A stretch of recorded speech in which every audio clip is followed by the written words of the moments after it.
To quote an article published on Vice, "I want Justin to make me feel uncomfortable in the worst possible ways. My uterus is boiling just thinking about how weird our sex could get. The reoccurring image in my mind of his naked body is unsettling. I can picture the way in which he'd unbutton his shirt." Stephanie Voyer's sexual desire for Justin Trudeau, Canada's newly elected Prime Minister, is not alone. BuzzFeed gives a list of the 15 times that the thirst for Justin Trudeau went too far, including labeling him as a PMILF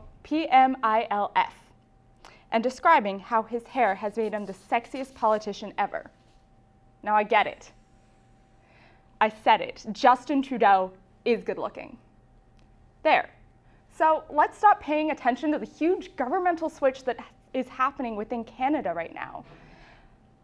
It's not worth looking at how the change from Stephen Harper's Conservative government to the Liberal government is affecting us as Canadian citizens. No. Instead, we all just need to stop and pay attention to how good Justin Trudeau's hair looks. At first, I didn't see anything wrong with objectifying Justin Trudeau or how much people were doing it. People, especially women, are sexually objectified every single day. But does that make it okay? First, I think it's really important to define sexual objectification. It is the viewing of people based solely on their as objects of desire, instead of individuals with complex personalities.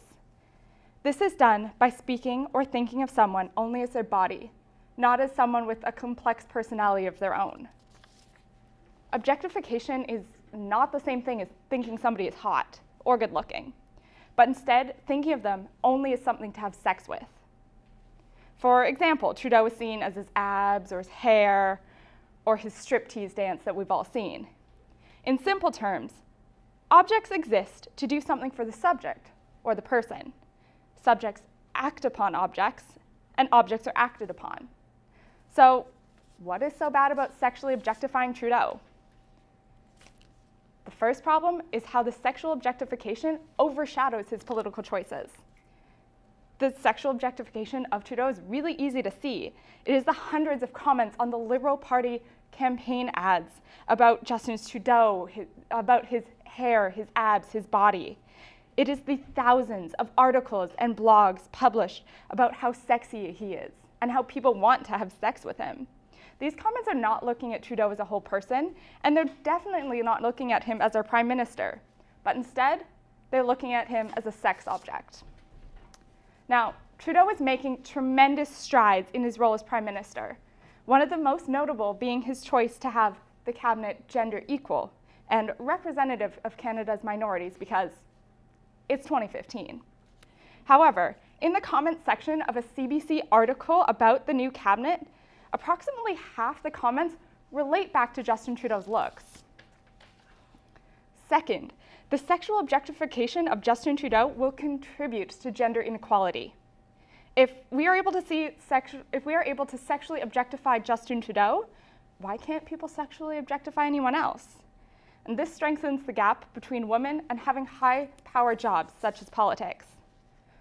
There's tons of examples of sexual objectification hurting females, especially female politicians. One of the best examples of this is former Canadian Member of Parliament, Belinda Stonich. When originally elected, many articles came out that focused solely on her looks. However, during her time in Parliament, Stonich switched from being a Conservative MP, or cross the floor, to being a Conservative MP. And while this is not uncommon in politics at all, the media backlashed at her. Stonich was called a whore and a manipulative slut. These comments are based on the sexualization of someone. If Stonich was an attractive person making waves in politics and was called these, what stops these terms from being used against Justin Trudeau? Lastly, it encourages sexual objectification and therefore the consequences of it. A study conducted at the University of Arizona found that sexual objectification leads to self-objectification.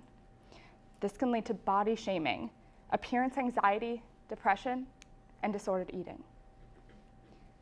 Another study found that there's a huge link between sexual objectification and acceptance of the rape culture. So, while it is completely impossible to make sexually objectifying someone illegal due to freedom of speech, I encourage you to all start making a difference. Stop not only sexually objectifying Trudeau, but also everyone else in your life. Call out other people when you see them sexually objectifying someone. Let's get regulations on newspapers and media to stop posting these sexually objectifying articles, especially about politicians. Because it's time to stop viewing Justin Trudeau as a piece of meat and an object to have sex with.